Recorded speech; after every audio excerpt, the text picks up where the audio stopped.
হয় নাই 111 বার পিছিয়েছে তদন্ত। 65 জন সাংবাদিককে হত্যা করা হয়েছে, নির্মমভাবে অত্যাচার নির্যাতনে আহত করা হয়েছে।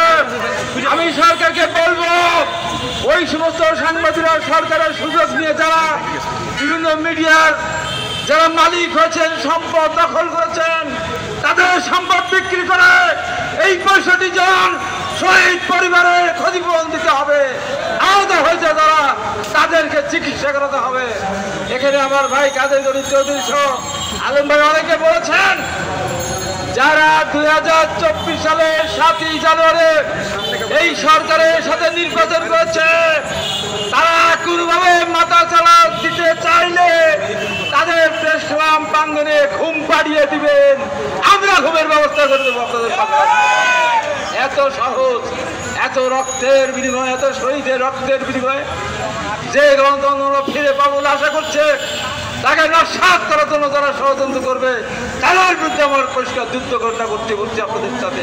তাই আমি বক্তব্য বাড়াবো না, শুধু সরকারকে বলবো, আইন কালা কানুন এখনো আছে, এই সমস্ত কালা কানুন বন্ধ করে একটা আগামী দিনের সুষ্ঠু একটা গ্রহণযোগ্য আইন করার জন্য এই প্রেস ক্লাবের সামনে যারা দাঁড়িয়ে আছেন, তাদের সাথে আলোচনা করতে হবে।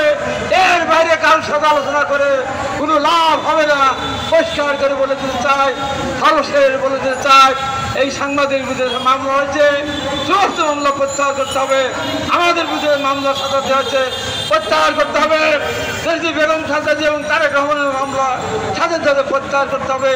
সর্বশেষ সাংবাদিক ভাইদের সামনে বলতে চাই, ধন্যবাদ অবশ্যই দিতে চাই আগামী রাষ্ট্রনায়ক দলের ভারপ্রাপ্ত চেয়ারম্যান তারেক রহমানকে।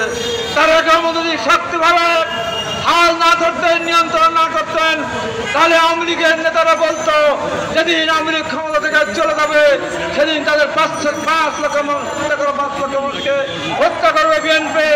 আজকে তাদেরকে বলতে চাই, 5 তারিখের পর একজন আওয়ামী লীগ নেতা কবি হত্যা হয় নাই, তার কৃতিত্ব জনাব তারেক রহমানকে। তাই তারেক রহমান স্যালুট জানাতে চাই। সর্বশেষ বলবো, নেতা আপনি সঠিক নির্দেশনা দিয়ে যাচ্ছেন, আপনার নির্দেশ মেনে চলে আগামী দিনে এই দেশে গণতন্ত্র ফিরে আসবে, নির্বাচন হবে, জনগণের ভোট নিয়ে অবশ্যই আন্দোলন করে রাষ্ট্রীয় ক্ষমতা যাবে। আপনি আমাদের মাঝে ফিরে আসবেন, এই প্রত্যাশা ব্যক্ত করে সাংবাদিকের দাবি আবারও সমর্থন ব্যক্ত করে আমি আমার বক্তব্য শেষ